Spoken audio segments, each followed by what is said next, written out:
আমার নাম এতেশাম নওয়াজ। তো আমি মূল ঘটনায় চলে যাচ্ছি এখন। এই ঘটনাটি ঘটেছিল আমার 12 বছর আগে শোনা। তো সঙ্গত কারণে আমি নামটা যার থেকে শুনেছি ওনার উল্লেখ করলাম না। তো উনি যেভাবে বলেছেন ঘটনা, আমি ঠিক সেভাবেই বলছি। এই ঘটনাটি ঘটেছে 71-এর যুদ্ধেরও আগের একটা ঘটনা। তো ওনাদের দেশের বাড়ি হচ্ছেন ময়মনসিংহ ডিস্ট্রিক্ট মেইন শহরের। তো ওনারা 3 বোন ছিলেন, আর মা ছিলেন, আর বাবা মারা গিয়েছিলেন। তো ওনাদের 3 বোনের পরে একটা ছেলে জন্ম নিয়েছিল। ওনার সনাতন ধর্মের ছিলেন।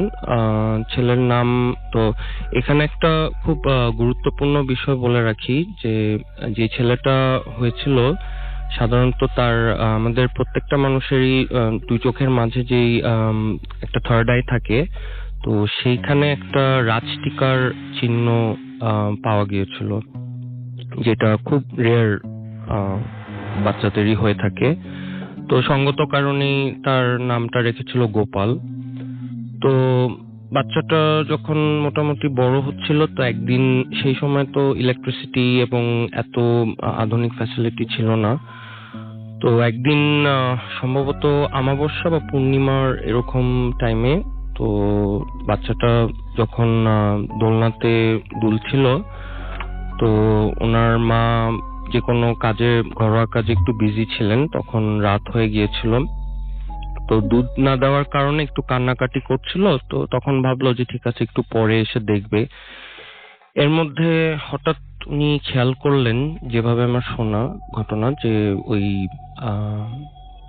একটা কঙ্কালসার, খুব ভয়ঙ্কর একটা শ্যাডো বা শেপ অন্ধকারের মধ্যে, সেটা এসে বাচ্চাটার দোলনার কাছে আসলো। এসে তখন বাচ্চাটার ঘাড়, মাথা এবং হাতের অন্যান্য অঙ্গ প্রত্যঙ্গ চিবিয়ে চিবিয়ে খাওয়া শুরু করলো, এবং তখন মাত্র কথা বলতে শুরু করলো, এবং মা মা মা মা করে অনেক চিৎকার করে আর্তনাদ করা শুরু করলো। আর তখন যখন উনি টের পেলেন যে এটা, এসে যখন দেখলো যে চরম খুব বীভৎস একটা দৃশ্য দেখলো, যে বাচ্চাটা একদম যেরকম ব্লেন্ডারের মধ্যে মাংস আপনি ব্লাইন্ড করলে যেরকম হয়, সেরকম অবস্থা করে সেটা হাওয়ার মধ্যে নিমিশে মিশে গেল। আর সেভাবে বললো যে বাচ্চাটাকে আর বাঁচিয়ে রাখা সম্ভব হলো না। তো এটাই আমার শোনা ঘটনা, এটাই শেয়ার করলাম। তো আমরা আপনার কাছে কিছুক্ষণের মধ্যে আংটির ঘটনা। থ্যাংক ইউ রাসেল ভাই। আমি অমিত, নারায়ণগঞ্জ থেকে। জি বলুন। আচ্ছা, আমার ঘটনাটা বেসিক্যালি আমার চাচুর। সো আমার চাচু আর চাচুর ফ্রেন্ড, তারা হচ্ছে জার্মানিতে যায়। মিউনিকের একটা ঘটনা। তো তারা হোটেলে স্টে করে। সো খুব আর্লি তারা জব পেয়ে যায়। 2 দিনের মধ্যে জব পেয়ে যাওয়ার পরে যেটা হচ্ছে, হোটেল কস্ট অনেক বেশি। সো তারা চিন্তা করছে, ট্রামে বসে চিন্তা করছে যে তারা একটা বাসা ভাড়া নেবে। খুব কম টাকার মধ্যে যদি বাসা পেয়ে যাই, তবে বাসা ভাড়া নেবো। তো সাডেনলি একটা ভদ্রলোক আসলো, হেয়ারলেস একটা ভদ্রলোক আসলো। এসে তাকে একটা চিরকুট দেয়। চিরকুটে একটা নাম্বার থাকে এবং বলে, আপনারা কি বাসা খুঁজছেন? ওকে, আপনি এই নাম্বারটাতে কল করবেন। সো একটু অবাক হলো আমার চাচু, যে আচ্ছা, হয়তোবা কথোপকথন শুনেছে, দেন তারা এই জিনিসটা সে দিয়েছে আর কি তাকে। সো সে চলে গেল। চলে যাওয়ার পরে তারা হোটেলে গিয়ে কথা বলছে যে আচ্ছা ওকে, তাহলে আমরা একটা কল দিই। দেন কল দেয়। কল দেওয়ার পর একটা মানুষ রিসিভ করে, তখন স্পেসিফিক ঠিকানা দিয়ে দেয় যে আচ্ছা এখানে এখানে এত রেন্ট। তো কম ভাড়া শুনে চাচু ইন্টারেস্টেড হয়। ওকে, আমরা বাসাটা ভাড়া নিয়ে নিই, হোটেল রেন্ট বেঁচে যাবে, 5 দিনের সপ্তাহে নিয়েছিলাম, বেঁচে যাবে। ওকে। দেন তারা আর্লি মর্নিং এ চলে যায়। তারা একটা পিজা ডেলিভারিতে কাজ করতো। সো ওয়ার্কিং আওয়ারের আগে তারা চলে যায় দুজন সেই জায়গায়। তো জায়গাটিতে যাওয়ার পরে দেখে যে খুব একটু আইসোলেটেড, মিউনিকের একটা ভিতরের জায়গায়। সো ওই বাসাটা একটু পুরনো ছিল। তো তারা ভাবে যে একটু এখানে কাজ করতে হবে, এটা ক্লিন করতে হবে। আচ্ছা, আপাতত এখানে থাকা যাক। তো তারা গিয়ে দেখে ডোরটা খোলা, তো তারা ঢুকলো, ঢোকার পরে দেখলো যে একটু হালকা পাতলা ময়লা টয়লা আছে, সবকিছু রেডি, বেড ওয়ার্ড্রোব সবকিছু আছে, কিন্তু লোকটাকে খুঁজে পাওয়া যাচ্ছে না। দেন আবার কল দিল, কল ঢুকছে না। দেন লোকটি আচমকা সেই টার্মে যে লোকটি ছিল, দেখা করেছিল, যে নাম্বারটা দিয়েছিল, সেই লোকটি দরজার মেইন ডোরের বাইরে, ভিতরে ঢুকছে না। সে বাহির থেকে বলছে হ্যালো। সো তারা বাইরে গেল, তো বলতে প্লিজ কামিং, বাট সে ঢুকছে না ভিতরে। ওকে, তখন বাইরে গিয়ে ওই সামনে একটা ছোট বাগানের মতো ছিল, সেখান থেকে টাকা পয়সা দিয়ে সবকিছু ঠিকঠাক করলো, ওকে আমরা এখানে থাকবো আজকে থেকে। সো তারা থাকা শুরু করলো। তো দুই বন্ধু ওয়ার্কিং আওয়ার ছিল 12 ঘন্টা। সো চাচ্চু নাইটে আসে, তো আমার চাচুর বন্ধু চলে যায় ওয়ার্কিং আওয়ারে। তারপর যেটা হয়, ওই চাচ্চু মানে ঘুমিয়ে যায়। ঘুমিয়ে যাওয়ার পরে খুব টায়ার্ড, এখন জার্মানিতে তো নর্মালি অনেক ঠান্ডা হয়, সো হিটারটা হঠাৎ করে মানে টেম্পারেচারটা আপ হয়ে যায়, খুব ঠান্ডা লাগতে শুরু করে। তো চাচু হঠাৎ করে ঘুমটা ভেঙে যায়, যে কি হলো, হিটারটা কি নষ্ট হয়ে গেল নাকি। হিটারটা চেক করলো, চেক করার পর দেখছে না, হিটার ইজ ওকে। দেন যেটা হয়, চাচু আবার হিটারটা ঠিক করে শুয়ে পড়ে। হঠাৎ একটা বাজে গন্ধ চাচুর আশেপাশে মনে হচ্ছে মুভ করছে গন্ধটা। তো চাচু আবার উঠে স্প্রে করে দেয়, যেহেতু চাচু ভাবছে পুরন বাসা, হয়তো বা একটু ক্লিনিং করার পরে হয়তো বা ঠিক হবে। তো আবার শুয়ে পড়ার পর যেটা হয়, আবারও সেই গন্ধটা মানে নাড়াচাড়া দিতে থাকে। দেন যেটা হয়, উইয়ার্ড জিনিসটা সেটা হচ্ছে, চাচুর কানের আশপাশ দিয়ে একটা হুইসপারিং শব্দ যাচ্ছে, please take my wife into graveyard, please take my wife into graveyard. চাচু লাফ দিয়ে উঠে, যে এটা কি, মানে আমি স্বপ্ন দেখলাম নাকি আসলে কিছু শুনলাম। তো চাচু আবার নিজেকে একটু পানি টানি খেয়ে আবার শুয়ে পড়ার পরে আবারও সেই গন্ধটা আসতেছে, এবং আবারও বলছে, please take my wife into graveyard, please take my wife into graveyard. এবার চাচু আর মানে থাকতে পারছে না, ঠিক উঠে গেছে, উঠে বন্ধুকে কল দেয়, but out of reach, call যাচ্ছে না। তো সে খুব ভয় পেয়ে যায়। তো তখন দেখে তার বডি টেম্পারেচার হাই হতে থাকে। দেন সে কল দেয় মেডিকেল সেন্টার থেকে কুইকলি আসার পর যেটা হয়, যখন মেডিকেলে সব লোক আসার পর তার জ্বর আর থাকে নাই, জ্বর নেই, বাট সে আর্লি দেখলো যে তার জ্বর প্রায় 102 ক্রস মানে প্লাস হয়ে গেছে, তারপর তার জ্বর নেই। তো সে খুব মানে সেই দিনটা খুব নির্ঘুম ভাবেই কাটানোর পর তার বন্ধুর সাথে শেয়ার করে। তার বন্ধু বলে যে আর এগুলো কিছু না, তুমি ঘুম টুম হয়নি ঠিকভাবে, এরকম কিছু হয়েছে, সামথিং রং। তো এরকম করে চলতে থাকে 2-3 দিন যাওয়ার পরে চাচুর সাথে মানে, এখন আমার চাচু আবার ছিল তুলারাশি, সেই ফ্রেন্ডের সাথে ঘটনাটা ঘটেনি। তার যে একটা ফ্রেন্ড দিনের বেলায় কোনো কিছু করছে না, বাট ঘটছে চাচুর সাথে। সো এখন চাচু ভাবতেছে যে না, এখানে কিছু একটা আছে। তো চাচু ক্লিনারদের সবাইকে ডাক দেয় যে আমার বাসার ক্লিন করে দাও। দেন ক্লিন করছে, হাফ এন আওয়ার পরে 2টা ক্লিনার চলে যায় কিছু না বলে, একজন রয়ে যায়। তো বলতেছে যে 2জন কোথায় গেল, কয় না, তারা নাকি বলতেছে সামথিং রং, এখানে আমি কাজ করব না। তো তারা টাকা টুকা না নিয়ে চলে গেছে। তো দেন ওই একজন যে ছিল, সে ঘরের একটা কোনায় কার্পেটটা উঠায়, দেন সেখানে একটা ভাঙা কাঠের মতো ছিল ফ্লোর। তো কাঠটা উঠানোর পরে, যেটা উডেন ফ্লোর, জার্মানিতে ম্যাক্সিমাম উডেন ফ্লোর, কাঠটা যখন উঠায় তখন সেখানে একটা স্কাল পাওয়া যায়, স্কালের ফুল বডি মানে একটা কঙ্কাল পাওয়া যায়।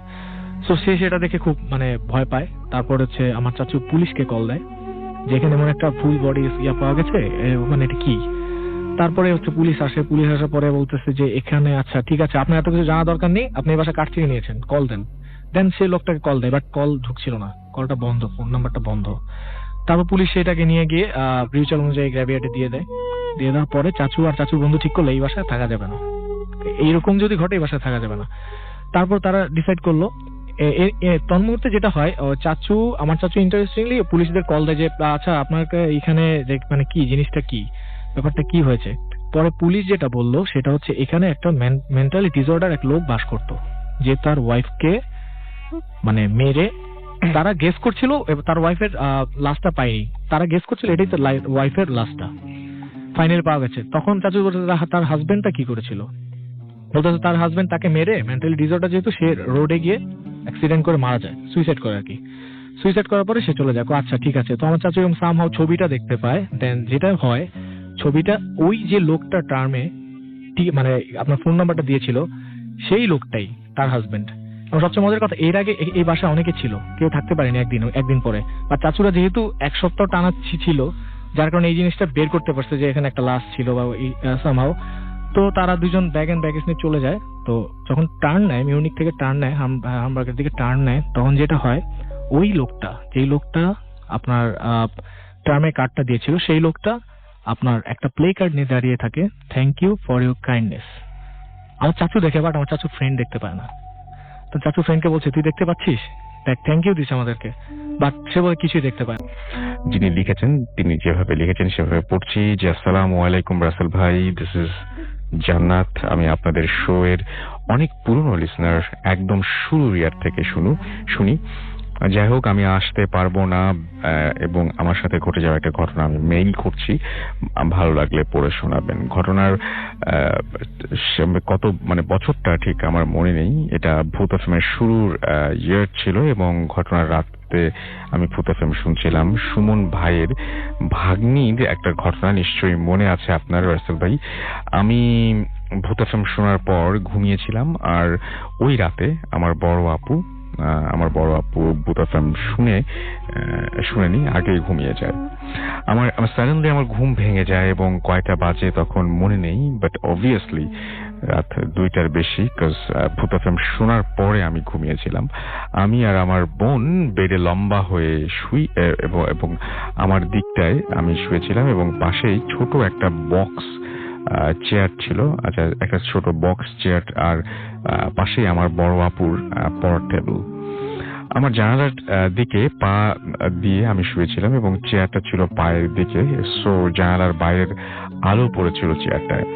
ওইখানে আমি হঠাৎ দেখলাম যে খুব মোটা লম্বা লোমশ একটা কিছু বসে আছে, যার হাইট বসা অবস্থাতেও অনেকটা ধারণা মানুষের মতন, এবং তার চোখগুলো খুব লাল ছিল।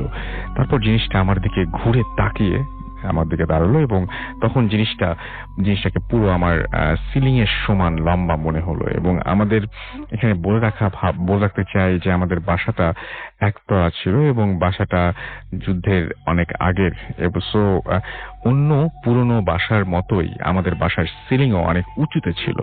জিনিসটা আমার গলা চেপে ধরলো, আর আমি ভয়ে নাকি কি জন্য আমি জানি না, বাট মুভ করতে পারছিলাম না আমি ওই সময়টা। তখন আমি শিওর তখন আমি সূরা পড়তে শুরু করলাম এবং ঠিক ওই সময় আমার আপুর হাত আমার হাতে লাগে এবং আমাকে জিনিসটা ছেড়ে দিয়ে চলে যায়, অনেকটা বোবা ধরার মতো ব্যাপারটা আর কি। এবং আমি রুমে যে উইন্ডো খোলা থাকে এবং অলওয়েজ পাশেই অনেক বড় একটা আম গাছ সেটা দেখা যায়, এবং আমি তখন আপুকে ডেকে রুমের লাইট অন করে দিলাম এবং লাইট অন করার পর আপু দেখে যে বুঝতে পারে যে আমি অনেক ভয় পেয়েছি সামহাউ। সো আমাকে আর কিছু না বলে জাস্ট সিচুয়েশনটা নর্মাল করার পর ঘুমোতে বলে। ওই দিন রাতে আমি অনেকক্ষণ জেগে থাকি, পরে আজানের পর ঘুমাই। সো সকালে উঠতে আমার অনেক দেরি হয়। পরে আপু দুপুরের দিকে আমাকে জিজ্ঞেস করে যে কি হয়েছিল। আমার গলায় অনেক ব্যথা ছিল আর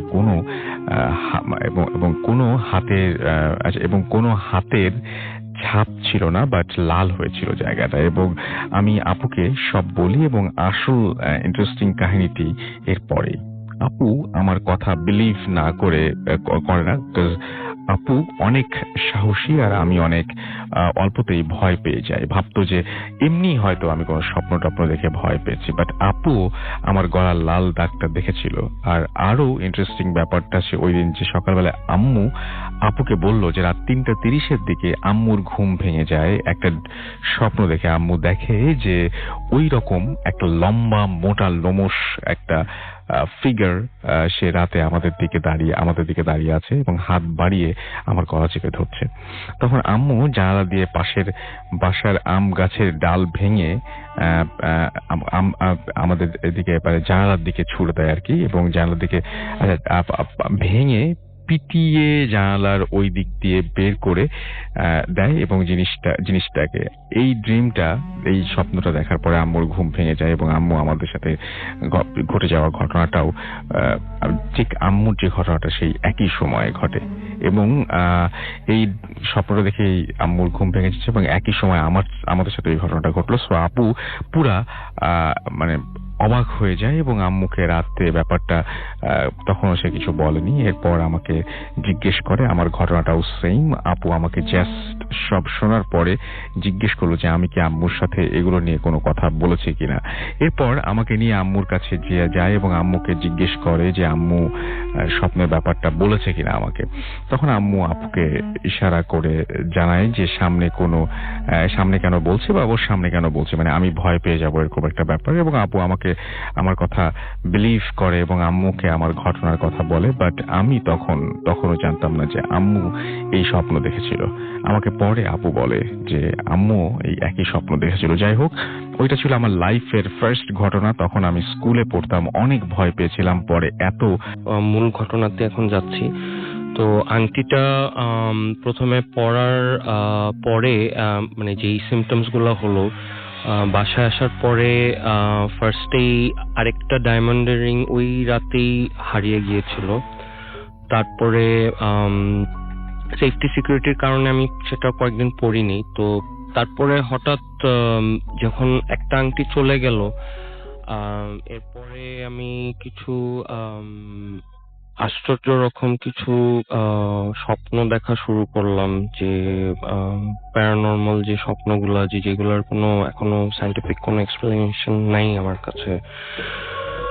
তো সেই স্বপ্নগুলো এতই ভয়ঙ্কর যে বলার অপেক্ষা রাখে না। তো তখন আমি এক এরকম যে জেমের ডিল করতেন, তো ওনার কাছে, উনি সবসময় আজমির থেকে জেমটা মানতেন। তো আমি ওনাকে বিশ্বাস করে দিলাম যে আপনি এটা রাখেন, আমি সময় হলে পরে নিব। তো যখন ওটা দেওয়ার পরে আমি ইচ্ছা করে তখন বাসায় আংটির ব্যাপারটা ওভাবে আর ডিসক্লোজ করিনি, কিন্তু বুঝতে পারছিলাম যে এটা আমার ফিজিক্যালি ফিট করছিল না, আরো কিছু খারাপ হচ্ছিল। তো মেইন যে ব্যাপারটা, ঠিক আজ থেকে 2 সপ্তাহ আগের ঘটনা বলি। তো সেখানে যখন আমি আমি দেশের বাড়ি গিয়েছিলাম, আসলাম। তো পরে যখন আমাকে খুব পিয়ার প্রেসার দিচ্ছিল যে আংটিটা কোথায়, তো আমি অনেক কষ্ট করে সেটা আবার রিকালেক্ট করলাম। তো দেখলাম যে ওটার রংটা অলরেডি একটু পেল হয়ে গিয়েছিল। পেল হয়ে যাওয়ার পরে আমি তারপরেও আমার প্রথম কাজ ছিল যে আমি বাবার কাছে নিয়ে যাব। তো আংটিটা যখন আমি পাওয়া মাত্রই বাবার কাছে যাচ্ছিলাম, যাওয়ার পরেই আমাদের বিজনেস যেই প্রেমিসেসে যাওয়ার পরে শুনলাম যে আব্বুর আপনাদের জন্য এমপ্লয়ি খবরটা দেন যে আব্বুর নাকি সিভিয়ার একটু হার্ট অ্যাটাক করেছে, চেস্টে চরম পেইন। ওই মুহূর্তে আমি প্রচন্ড ভয় পেয়ে যাই যে এর আগে কখনো কিছু হয়নি, বাট জাস্ট এক্স্যাক্টলি আংটিটার পাওয়া মাত্রই ঘটনাটা ঘটার পরে তারপরে বাবাকে অ্যাম্বুলেন্সে উঠানো হয়। উঠে তখন ডাক্তার বলে যে ন্যাশনাল হার্ট ফাউন্ডেশনে নিয়ে যাওয়ার জন্য। তো সবচেয়ে ভয়ঙ্কর ঘটনা হচ্ছে রাসেল ভাই, যে আমি আমার এই শর্ট লাইফে কখনো সামনে দিয়ে কখনো মানে মানুষ যে মারা যায়, এই সিনটা কখনো আমার দেখার সুযোগ হয়নি। এত দুর্ভাগ্য আমার হয়নি এত ডিজাস্টারের পরেও। তারপরে যখন ওখানে নিয়ে শিফট করা হলো, আমি অ্যাম্বুলেন্সে চলাকালীন, কারণ এই আংটিটার কারণে অনেক আমার কাছে মনে হলো যে একটা অভিশপ্ত ব্যাপার হয়তো অলরেডি গ্রাস করে ফেলছে। মানে আপনি যে সন্দেহ করেছিলেন তাই হলো যে আংটিটা প্রথমে আপনাদের জন্য সৌভাগ্য নিয়ে এসেছিল প্রথম দিকে সৌভাগ্য এনেছিল, কিন্তু তারপরে যখন সিমটমস গুলা দেখলাম যে অন্য রিভার্সাল হওয়া শুরু করলো, মানে একের পর এক কিছু ভয়ঙ্কর কিছু লুসিড ড্রিম বা যে স্বপ্নগুলো আমি দেখতে চাইনি, এমন কিছু স্বপ্ন দেখা শুরু করলাম। তো ওই মুহূর্তে আমি ভাবলাম যে হয়তো এটা আপাতত আমি আমার জন্য সুটেবল না, দেখি আমি সেফ জায়গায় দিয়ে রাখলাম। ফাইন। আপনার এটা এই যে আংটিটা হাতে পাওয়ার কয়েকদিনের মধ্যে থেকে আপনার লাইফের এরকম মানে নেগেটিভ ঘটনাগুলো ঘটতে শুরু করলো? ঠিক 7 থেকে 14 দিনের মাথায় এই ঘটনাগুলো এগুলো একেবারে আপনার লাইফে নতুন, একদম সম্পূর্ণ নতুন। হ্যাঁ, কারণ যেগুলো ঘটনাগুলো দেখছিলাম মানে এগুলোর সাথে আগের কোনো, কারণ এর আগের পর্যন্ত ভালো ছিল। কারণ আমি যখন আমার একটা গ্রিন কালারের সেটা নামটা আমার এখন মনে আসছে না, মুনস্টোনও ঠিক না, তবে এমারাল্ড পাথরটা Emerald, আমার জন্য আমি তাই বলতে সবচেয়ে নিয়েছিলাম, সুটেবল হ্যাঁ, ছিল, emerald। কিন্তু সেটা যে কোনো কারণে আমাকে খুলে রাখতে হয়েছে। তো যখন এই আংটিটা পাওয়ার পরে পরে আমার বাবা যেহেতু বলছিল যে আমিও এখানে একটা ছোট্ট স্টোরি বলে নেই যে এরকম বাবারও আমার এরকম ইয়াং কালে একবার একটা আংটি একজনকে দিয়ে দেওয়ার পরে সেটা আবার 3 দিন ঘোরার পরে আবার আমার দাদিকে দিয়ে দিয়েছিল। তারপরেও কিছু কিছু ফ্যামিলিতে এরকম প্রবলেম হয়েছে। তো সেই কার্মিক প্রসেসটাই হয়তো আমার উপর দিয়েই এত বছর পর আসলো, যেটা আমি জানতামও না। তো তখন যখন আমি আংটিটা দেওয়ার পর আমি ডক্টরকে খালি বললাম যে একটু আব্বুকে পরিয়ে দিতে, সো যে কোনো কারণে যদি সে তার ব্রিদিং এর সমস্যা যাতে না হয়। তো ওই রাতে রাসেল ভাই আমি সারা রাত হসপিটালের ফ্লোরে শুয়েছিলাম। And, আমি এতই ভয় পেয়ে গেছিলাম, হয়তো কানতে কানতে, আর কিছু মানুষ আমাকে অনেক সমবেদনা দিচ্ছিল প্র্যাকটিক্যালি। তো তখন আমি একবারই বললাম যে যদি কোনোভাবে যদি আমি মানে ইনকেস মারাও যেতাম, তার ইন রিটার্ন যদি আমার বাবা বেঁচে থাকতো, তাও মানে সেরকম একটা সিচুয়েশনে ওই থার্সডে নাইট চলে গিয়েছিল। এন্ড সেখান থেকে তারপরে আমি চিন্তা করলাম যে না, এখন আরেকটু এটাকে হয়তো কিছু এটার কুফরি কালাম বা কোনো খারাপ র্যাডিক্যাল প্রভাবগুলো আছে, সেটা আমি আরেকজনকে দিলাম যে এটার পরীক্ষা নিরীক্ষা করে মানে আংটিটা এখন আপনার কাছে নাই, আপনি পাঠিয়েছেন ওটা পিউরিফাই করার জন্য, যেটা ঠিক হয়ে আসলে দেন আমি সেটা দিয়ে। এটাই ছিল আমার কথা। হ্যালো রাসেল ভাই, আমি নওশীন উত্তরা থেকে। আজ আমি যে ঘটনাটা শেয়ার করব তা আমার নিজের এক্সপেরিয়েন্স করা একটা ঘটনা। ঘটনাটি ঘটে কিছুদিন আগে আমার নানু বাড়িতে খালামণির বাসায়। আমি এর আগে ভূত এফএমে আমার কাজিন রোজার একটি ঘটনা শেয়ার করেছিলাম, সেটা প্লেও করা হয়েছিল আমার ঘটনাটি ওকে কেন্দ্র করেই। এবার চাঁদ রাতে আমার নানু বাড়ি যে আমরা যাই ঈদ করতে, 3 তলায় খালামণির বাসা। আমরা ওখানে গেলে সব সময় ওই বাসাতেই থাকি, সেটা 3 তলায়।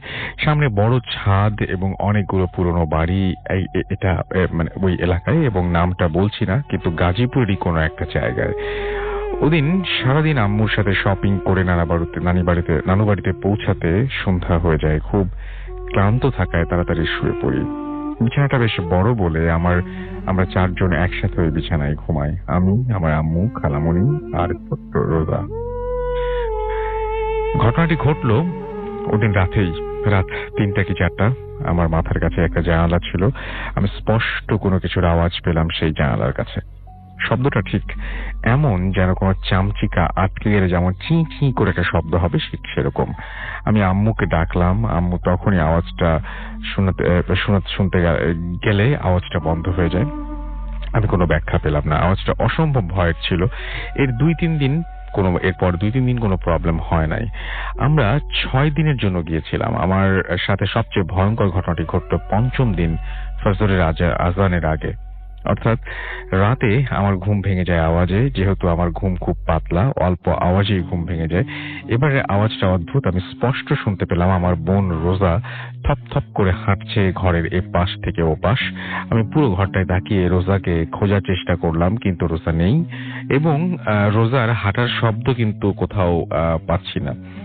ওর প্রোগ্রেস যেহেতু বয়সের তুলনায় কম, তাই ওকে এখনো স্বাভাবিকভাবে ও হাঁটতে পারে না। সে হাঁটলে থপ থপ আওয়াজ হয়। ওর হাঁটার আওয়াজ আলাদা বলেই আমার চিনতে কোনো অসুবিধা হচ্ছিল না। আমি যেহেতু খালামণি এবং আম্মুর মাঝে শুয়েছিলাম, তাই রোজা বিছানায় আছে কিনা বুঝতে পারছিলাম না। উঠে দেখবো সেই সাহসও পাচ্ছিলাম না। আমি কোনোভাবে খালামণিকে ডেকে জিজ্ঞেস করলাম, রোজা কি বিছানায় আছে? তার উত্তর পাওয়ার পর আমার ভয় যেন আরো জাঁকিয়ে তোলো। সে বলল, হ্যাঁ, রোজা তো পাশেই ঘুমাচ্ছে। আমি তাকে বলার সাহস পেলাম না আমি কি ফিল করছি।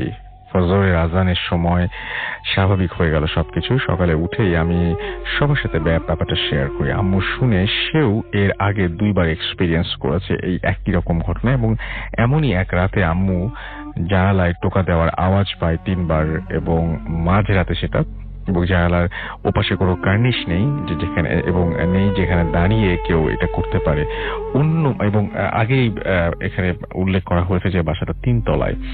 অন্যদিন আম্মুর পায়ে খামচি দেয় একবার সে যেটা স্পষ্ট আম্মু টের পায়, যেহেতু আমি ব্যাপারগুলো শেয়ার করেছি সেও সেগুলো বলল। ওদিন আমরা চলে আসি। রোজার ওপর খুব খারাপ জিনের আসর আছে এবং এগুলো তারই করা। বাড়িটা হুজুর দিয়ে বাঁধিয়ে দেওয়া হয়েছিল, বাঁধিয়ে দিয়ে গেছিল হুজুর, কিন্তু তা হয়নি। কারণ বাঁধাতে চেয়েছিলেন কিন্তু সেটা হয়নি, কারণ বাড়ি বাঁধাতে হলে সম্পূর্ণ বাড়ি বাঁধাতে হবে এবং আরো কিছু রিচুয়াল আছে যেটা ফলো করতে হবে, কিন্তু সেটা ফলো করা হয়নি। রোজার প্রোগ্রেস অনেকটা এসব কারণে আটকে গেছে এবং আমাদের অনেক পীর হুজুর। আমি জয় এসেছি ধানমন্ডি থেকে। হসপিটালের নামটা কি বলা দরকার আছে? না, হসপিটালের নাম ডেফিনেটলি বলবেন না। আচ্ছা, এখন আমি যে ঘটনাটি শেয়ার করছি এটি আমাদের ঢাকারই একটি হসপিটাল। তো আমি কিছুদিন আগে আমার একটা কাজে আমি হসপিটালে গিয়েছিলাম। তো আমার কাজ শেষ করে আমি কৌতূহলবশত হসপিটালের পেছনে যে বর্গটি রয়েছে আমি সেখানে যাই এবং সেখানে গিয়ে এক চাচার সাথে আমার পরিচয় হয়। তো চাচা আমার সাথে একটি ঘটনা শেয়ার করেন। সেই ঘটনাটি হচ্ছে এমন যে তার সাথে ঘটনাটি ঘটেছিল আজ থেকে প্রায় 13 বছর আগে। তো চাচা 13 বছর আগে ঘটেছিল। তো চাচা তখন নাইট শিফটে ডিউটি করতেন। তো যখন নাইট শিফটে ডিউটি করতেন, আর যে লাশগুলো প্রাথমিক অবস্থায় আনা হতো, লাশগুলো রাসেল ভাই মর্গের বারান্দায় রাখা হতো। তো তেমনই একদিন রাত আনুমানিক 9টার দিকে একটা লাশ আনা হলো এবং লাশটি বারান্দাতে রাখা হলো। তো তার বর্ণনা অনুযায়ী এরকম ছিল যে লাশটা ছিল একটা বৃদ্ধ মহিলার লাশ এবং প্রায় মাথা মুখ থেতলানো রক্ত মাখা লাশটি প্রায়। তো পুলিশ আসলো, রিপোর্ট লিখলো এবং যাওয়ার সময় বলে গেল যে আমরা লাশটি যেভাবে রেখে যাচ্ছি লাশটা যেন এভাবেই থাকে, এতে যেন কেউ হাত না লাগায়। তো এভাবে লাশটি পড়ে রইল। চাচা এভাবেই পাহারা দিচ্ছিলেন, কখনো দাঁড়িয়ে কখনো বসে হেঁটে পাহারা দিচ্ছিলেন। তো এমন করতে করতে প্রায় রাত আনুমানিক 1টা বেজে যায়। তো চাচা চিন্তা করে যে তিনি একটু ছোট করে ঘুমিয়ে নেবেন আর কি। তো যখন তিনি ঘুমানোর প্রস্তুতি নিচ্ছিলেন ঠিক সেই মুহূর্তে একটা বৃদ্ধ লোক এসে সেখানে হাজির হয় এবং তিনি বারান্দায় সহ লাশটিকে দেখে বলতে লাগে যে এই লাশটি হচ্ছে আমার স্ত্রী, তাকে আমার কাছে ফেরত দাও, আমি তাকে নিতে এসেছি। তখন চাচা বলে যে আপনি কে বা আপনি যেই হন, আমার কিছুই করা সম্ভব না, আর লাশটি ধরা যাবে না, হাত দেওয়া নিষেধ আছে আর কি। তো এক পর্যায়ে চাচার সাথে তার অনেক ধরনের কথা কাটাকাটি হয়। তো বৃদ্ধ লোকটি বলে যে তখন বৃদ্ধ লোকটি হঠাৎ নাম ধরে ডাকতে থাকে যে সুফিয়া সুফিয়া এমন ভাবে ডাকতে থাকে। আসলে চাচা এটা ভাবতেও পারেনি। যখন বৃদ্ধ লোকটি সুফিয়া বলে ডাকছিল ঠিক তখনই রাসেল ভাই মর্গের ভেতর থেকে লাইক ধূপ ধূপ এমন টাইপের একটা সাউন্ড হতে থাকে। তো তিনি আসলে এই শব্দটা স্পষ্টই শোনেন এবং চাচা ওই বৃদ্ধ লোকটি আবারও একইভাবে ডাকার সাথে সাথে সেই সাউন্ডটি আবারও হয় এবং চাচা এটা স্পষ্ট ভাবেই শোনেন। তো রাসেল ভাই একটু বুঝতে পারে না চাচা কি করবেন। তো চাচা বলে যে কোথায় আপনার স্ত্রী?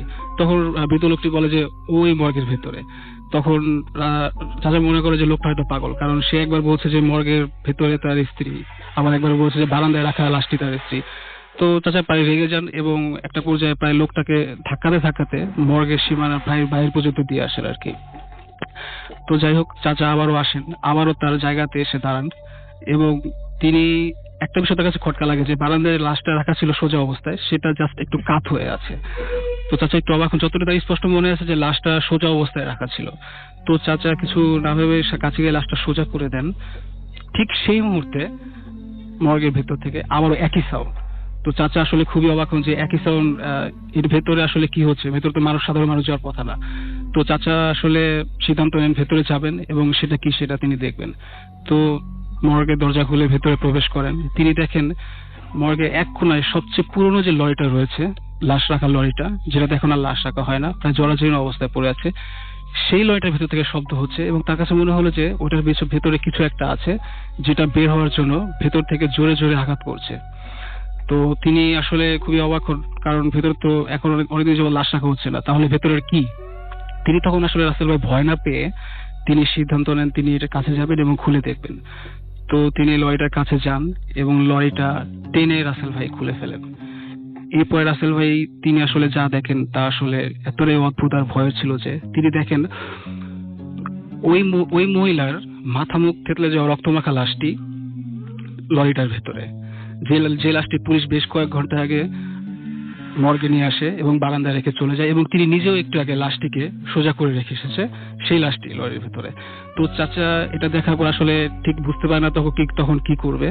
আর এর চেয়ে তার একটা বিষয় হচ্ছে কি, ওই লাশটি মুভ করছে, তার হাত দুটো উপরে তোলার চেষ্টা করছে। এটা দেখার পর চাচা আসলে এতটা আতঙ্ক আর এতটা ভয় পায় যে তখন সে না বুঝতে পেরে সেখান থেকে একটা দৌড় দেয় রাসেল ভাই, এক দৌড়ে বক্স থেকে বের হয়ে যায়। তো রাসেল ভাই এরপর একটা ছোট্ট ঘটনা আছে যে ওই হসপিটালেই চাচা অসুস্থ অবস্থায় পড়েছিল আর কি। তো চাচা পরে জানতে পেরেছিল যে ওই লাশটি, বৃদ্ধ মহিলা লাশটি যে আত্মীয় স্বজন ছিল সকালে তারা এসে লাশটিকে নিয়ে যায় চিনতে পেরে, এবং ওই লাশটির নামও ছিল সুফিয়া। তো চাচা একটু অবাক হয়ে বলে যে কেন, ওনার স্বামী কি নিতে আসছিল? তখন তুই জানতে পারে যে ওই একই দিনে ওনাকে ওনার স্বামীও নাকি মারা যায়। এটাই রাসেল ভাই ছিল ঘটনা। থ্যাংক ইউ রাসেল ভাইয়া। Hi listeners, I am Sudip from Agargaon. তো আমি আজকে যে ঘটনাটি বলবো সেটা মূলত আমার না, আমাকে আমার এক বড় ভাইয়ের বলা। তিনি আগে আমাদের এলাকায় থাকতেন, এখন তিনি সুইডেনে থাকেন। তো তিনি আমার বড় ভাইয়ের বাড়ি হচ্ছে ময়মনসিংহের হালুয়াঘাট, সেখানের বাজারেই। তো তিনি প্রতি উইকেন্ডেই স্কুল শেষ করে স্কুলের দিনগুলোয় তার বাড়ির উদ্দেশ্যে রওনা দিতেন। বাসা হতে মহাখালী হতে সোজা ময়মনসিংহের হালুয়াঘাট। তার যেতে যেতে প্রায় 5-6 ঘন্টার মতো লেগে যেত। তো একবার এক উইকেন্ডে তিনি এভাবে যাওয়ার সিদ্ধান্ত নিলেন বাড়িতে। তো যথারীতি তিনি বাসে উঠলেন। 5-6.5 ঘন্টার মতো লাগলো। রাত 12টা 12:30 বেজে গিয়েছিল। তো এই সময়টা তিনি বাজারে নামলেন। নামার পর তিনি আস্তে আস্তে বাড়ির উদ্দেশ্যে রওনা দিলেন। বাড়ির উদ্দেশ্যে রওনা দেওয়ার পথে একটি শ্মশান ঘাট পড়ে। তো তিনি সেটাকে ক্রস করলেন। অনেকদিন পর মা বাবার সাথে দেখা হবে তাই ভেবে তার মনে সমস্ত কিছুই আসে নাই। তো তিনি যথারীতি বাড়ির উদ্দেশ্যে বাড়ির জন্য অগ্রসর হলেন। পথিমধ্যে তার একজন ছেলেবেলার বন্ধুর সাথে তার দেখা হলো, নাম সাধন। তো বন্ধুর সাথে দেখা হওয়ার পর তিনি অনেকক্ষণ তার সাথে কিছুক্ষণ কথা বললেন। তো তার বন্ধু বলল যে আমরা তো এখানেই কদমতলি আছি, তুই রাতে খাওয়া দাওয়া শেষ করে এখানে আসিস, একসাথে আড্ডা দিব। তো যথারীতি বন্ধুর কথা মতো সে বাড়ি গেল। মা বাবার সাথে অনেকদিন পর দেখা হলো, কথাবার্তা বললো। খাওয়া দাওয়া শেষ করে তিনি, আমার বড় ভাইয়া আর কি তিনি কদমতলি ওখানে রওনা দিলেন। বাজার হতে আমার বড় ভাইয়া চেইন স্মোকার ছিলেন। তো তিনি বাজার হতে কয়েকটা সিগারেট কিনে নিয়ে সেই কদমতলির পথে যাচ্ছিলেন। তো পথিমধ্যে যে শ্মশানটা পড়তো কদমতলিতে যাওয়ার আগে, সেই শ্মশানটা তিনি ক্রস করছিলেন এবং তার মনে বিভিন্ন ধরনের শঙ্কা জাগছিল। এত রাত, এরকম একটা জায়গা, শ্মশান ঘাট। তো তিনি তবু সেগুলোকে ততটা পাত্তা দিলেন না, শ্মশান ঘাটকে আস্তে আস্তে অতিক্রম করলেন। শ্মশান ঘাটের ঠিক বাম দিকে একটি নদী ছিল, নদীর কংস নদী, এবং ডান দিকে মাঠ ছিল। তো কদমতলি সেই মাঠেই তারা বন্ধুরা মিলে আড্ডা দিত। তো আমার সেই ভাই আর কি, তিনি কদমতলি সেখানে গেলেন। বাট শকিংলি যেটা হলো সেটা তিনি তার বন্ধুদের খুঁজে পেলেন না। তো হি ওয়াজ শকড। তো তিনি সেখানে কিছুক্ষণ বসলেন, তার বন্ধুদের জন্য ওয়েট করতে লাগলেন।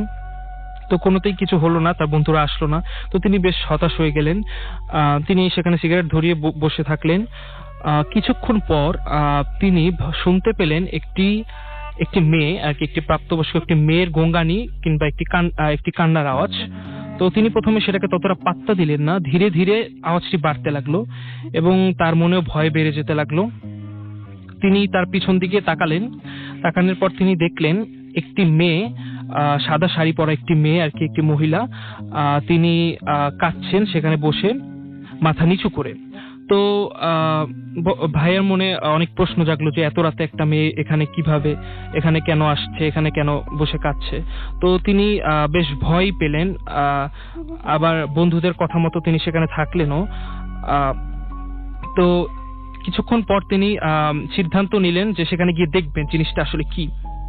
তো তিনি সাহস করে সেখানে যেতে লাগলেন। কিন্তু এক সময় তিনি ওই পিছনে ফিরে দেখলেন যে সেই মেয়েটি নেই, এবং তিনি পরে বাসায় ফেরার সিদ্ধান্ত নিলেন।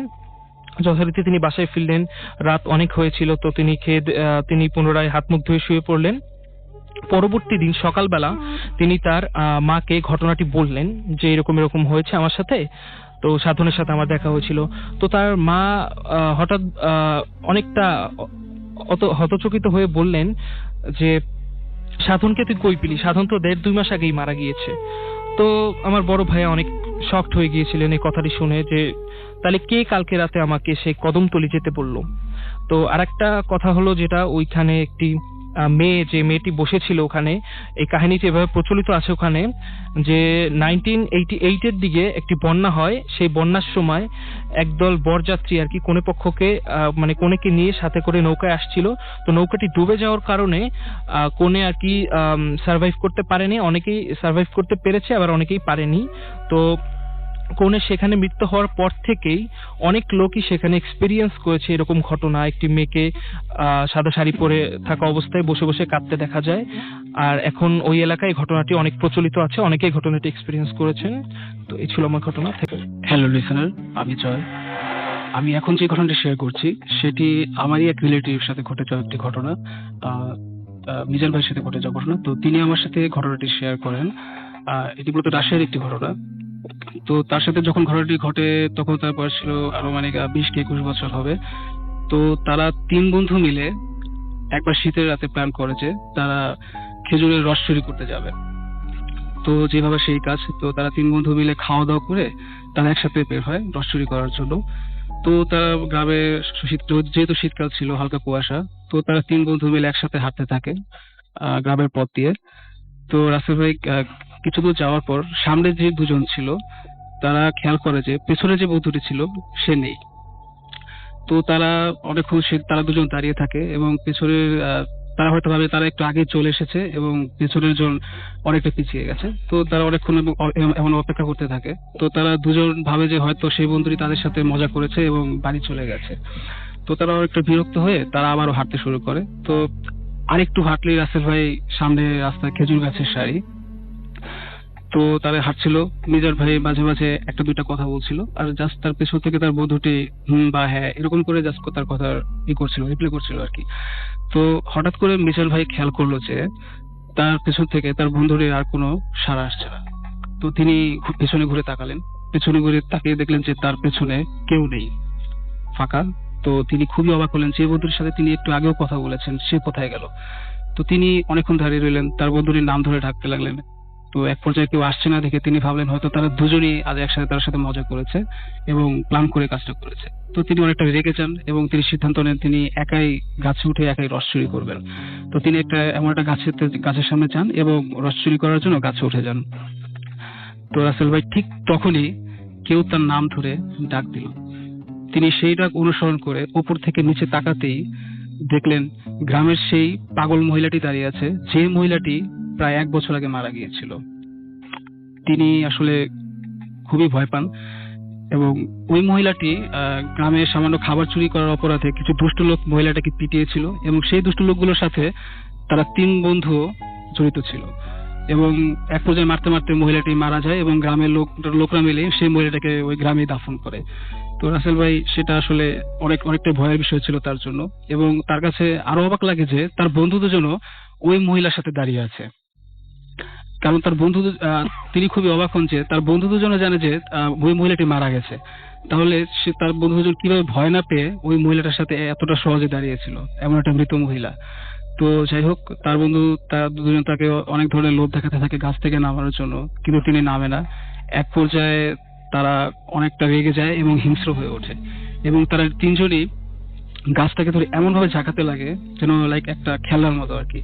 তো তিনি অনেক কষ্ট করে মিজান ভাই গাছে আঁকড়ে ধরে থাকেন, এইভাবে দোয়া দুরুদ পড়তে থাকেন। এভাবে রাত চলে যায়, কখনো ভয় দেখিয়ে আবার কখনো নরম স্বরে তাকে গাছ থেকে নামতে বলা হয়, কিন্তু তিনি গাছ থেকে নামেন না। তো এমন করতে করতে রাসেল ভাই রাত শেষ হয়ে প্রায় ভোর যখন আজানটা দেবে আর কি, তিনি তখন উপর থেকে চোখ খুলে জাস্ট নিচে তাকাতেই দেখে যে কিছুই নেই, সবই শুনশান। তিনি তখন বুঝতে পারে যে তার বিপদ কেটে গেছে। তিনি তখন গাছ থেকে নেমে প্রায় টলতে টলতে তারপর কোনো রকমে তার বাসাতে পৌঁছায় এবং সেখানেই সেন্সলেস হয়ে পড়ে যায়। তো এই পরে যে ঘটনাটা আছে রাসেল ভাই, সেটা খুবই মর্মান্তিক। তিনি তার সঙ্গে জ্ঞান ফিরে পরে তিনি জানতে পারেন যে তার বন্ধু দুজনের আর কেউ বেঁচে নেই, তারা দুজনেই মারা গেছেন এবং একজনের লাশ সরিষা ক্ষেত থেকে এবং অন্য আরেকজনের লাশ গ্রামের একটি পুকুর পাড় থেকে উদ্ধার করে গ্রামের লোকজন। এবং যখন তাদের উদ্ধার করা হয়েছিল তখন তাদের অবস্থা একই রকম ছিল, যে শরীরে কোনো রক্ত নাই, রক্ত শূন্য এবং ফ্যাকাশে সাদা। তো রাসেল ভাই তিনি আসলে কোনো কিছুতেই কোনো কিছু মেলাতে পারেন না, কারণ রাতে যখন তার বন্ধু দুজন তার সাথে যাচ্ছিল তাহলে অ্যাকচুয়ালি তখন তাদের সাথে কি হয়েছিল, আর যখন তারা দুজন একসাথে ওই মৃত একটা মহিলার সাথে দাঁড়িয়েছিল তখন তারা কি জীবিত ছিল নাকি মৃত ছিল। তো রাসেল ভাই এটা আসলে আসলে তিনি আর বুঝতে পারেন না। তো তিনি যখন সুস্থ হন তখন তার পরিবারের রিকোয়েস্টেই তিনি ঢাকাতে চলে আসেন, তার খালার বাসাতে চলে আসেন। রাসেল ভাই রাসেল ভাই আমি শাওন যাত্রাবাড়ি থেকে এসেছি। শুনি আপনার ঘটনা। আমার ঘটনাটা রাসেল ভাই আমার নানুর মুখ থেকে শোনা 1998-এর। আমার নানা মানে আমার আমুর আর 7 বোন 3 ভাই। তো ওনারা একসাথে একটা ফ্যামিলিতে যাত্রাবাড়িতে ওনাদের বাসাটা ছিল। তো ওনারা মানে যখন থাকতো একসাথে ওদিকে তেমন বসতি গড়ে ওঠে নাই। সো নানার পার্টসের দোকান ছিল আপনার কমলাপুরের দিকে। তো নানা আমার যেহেতু মানে নানুদের ফ্যামিলি মেম্বার অনেক বেশি এবং রাত্রে যেহেতু এদিকে এত বসতি নাই, সো রাত্রেবেলা নানা একটা লোক পাঠিয়ে দিতেন, যে লোকটা মানে বাসার সামনে রাত্রেবেলা থাকবে, মানে বাসার সামনে একটা রুমে লোকটা থাকবে মানে মানুষগুলোর সিকিউরিটির জন্য। তো মানে মাঝে মাঝে আমার নানা আসতে পারতেন না, সেজন্য এই লোকটাকে আর কি পাঠাতেন। সো একদিন এমন হয়েছে যে আমার আম্মুর আর কি যখন 7 বোনের মানে সবাই শুয়ে আছে, আমার নানুও শুয়ে আছে, এমন সময় হঠাৎ করে মানে দরজার বাইরে থেকে একটা ঠকঠকানি শব্দ পেলেন আমার নানু। তো এরপরে মানে কয়েকবার ঠকঠকানি শব্দ পরে আমার নানু বললেন যে কে। পরে দেখলেন যে আমার যে 5 নাম্বার যে আন্টি মানে নাজমা আন্টি, সে বলতেছে যে আম্মা গেট খোলেন। তখন আমার নানু বললেন, মানে নানু তো শক যে মানে ওই আন্টি তার সাথে শুয়ে আছে। তো বাইরে থেকে সেম বয়সে একজন বলতেছে আম্মা দরজাটা খোলেন। তো আমার নানু তো অনেক ভয় পেয়ে গেছেন, কারণ পাশের 2 রুমে আমার মামা আর মামার ওয়াইফ দুজনে এমনি আছেন। তো নানু রাত্রেবেলা এভাবে বসতি টসতি নাই, আর মামারা যেহেতু বাইরে আসলে একটা কিছু হইতে পারে, এই জন্য নানু চিৎকার চেঁচামেচি না করে উনি আরেকটু দেখতে চাইলেন। তো দেখলেন যে উনি বারবার ঢুকতে চাইতেছে রুমে, বলতেছে যে আম্মা গেট খোলেন, আম্মা গেট খোলেন। তো উনি মানে গেট খোলেন না। তো এমন একটা অবস্থায় আমার মানে বাকি খালারা সবাই জেগে যান। তো এই অবস্থায় মানে মনে হলো যে আমার নানুর কাছে যে জিনিসটা অনেক ভয়, মানে উনি অনেক ভয় পাইছেন। পর এক পর্যায়ে উনি মানে মনে স্থির করলেন যে আমি দরজা খুলবই না, কারণ উনি বুঝে গেছেন যে বাইরে যে আছে সে মানুষ না। তো এমন অবস্থায় রাসেল ভাই যেটা হইলো যে মানে ওই বাইরে থেকে ভয়েসটা এবার মানে কান্না করতেছে, মানে বিকট স্বরে কান্না করতেছে, মানে এবার একবার যে দরজার সাথে যে ঠেস দিয়ে সে বসছে, এই সাউন্ড আমার নানু পাইছে। বসে সে কান্না করতে আছে। তো এমন একটা সময় রাসেল ভাই মানে সকাল হয়ে গেছে, মানে কান্নার শব্দটা থামে গেছে ফজর নামাজের পর আজানের আগে থেকেই মানে কান্নার শব্দটা থামে যায়। পরে নানু দরজার ভয় খুলে নাই, পরে মামারা আগে উঠছে, ওইটা ওনারা উজু টুজু করে দেখছে যে মানে নানু উঠে নাই। পরে তার মানে নক করার পরে নানু এবার দরজা খুলছে। খোলার পর মামার কাছে ঘটনাটা বলছে, আর নানা যেহেতু রাত্রে আসে নাই, সো পরের দিন সে মানে নামাজটা পড়েই চলে আসছে, যে মানে কালকে তো রাত্রে গেলাম না, তো মাঝে মাঝে আসে না, তারপর ওই দিন আগে আসছেন। আর আমার যে আন্টির বয়সে কান্নাটা হয়েছিল উনি আবার অসুস্থ ছিল। তো আসার পর দেখেন যে শরীরটা একদম নীল, আর হাম হয় যে ওই ধরনের গোটা ওনার শরীর পুরো ভরে গেছে। তো আর অনেক জ্বর শরীরে। তো ওইদিকে তো ওই আমলে তৎকালীন মানে হসপিটাল বা ডাক্তার তেমন ছিল না। তো এই অবস্থা কি হলো যে আমার নানা একটা কবিরাজ আনলেন এবং কবিরাজ দেখাইছিলেন। দেখানোর পর কবিরাজ যেটা বললেন যে আগের দিন রাত্রে আমার নানু আমার ওই খালাকে কোলে করে নিয়ে মানে টয়লেট বাইরে ছিল, ওইখানে গিয়েছিল। তো যাওয়ার পর যেটা হয় যে রাসেল ভাই উনি মানে পাক পবিত্র ছিলেন আমার নানু, এই জন্য মানে ওইটা ছিল একটা বদজিন, সে আমার ওই খালার ক্ষতি করতে চাইছিল, বাট নানুর কারণে সেটা পারে নাই। তো এই ক্ষতিটা হইতে পারতো বাট হয় নাই, বাট আমার মানে খালার এখন ভয় নাই, বাট এবং সে কিছু ওই মানে উনি যে দিছিলেন ওর পরে আর কি ঠিক হয়ে যাবে, এটা বলতে পারে আমার খালা ঠিক হয়ে গেছে।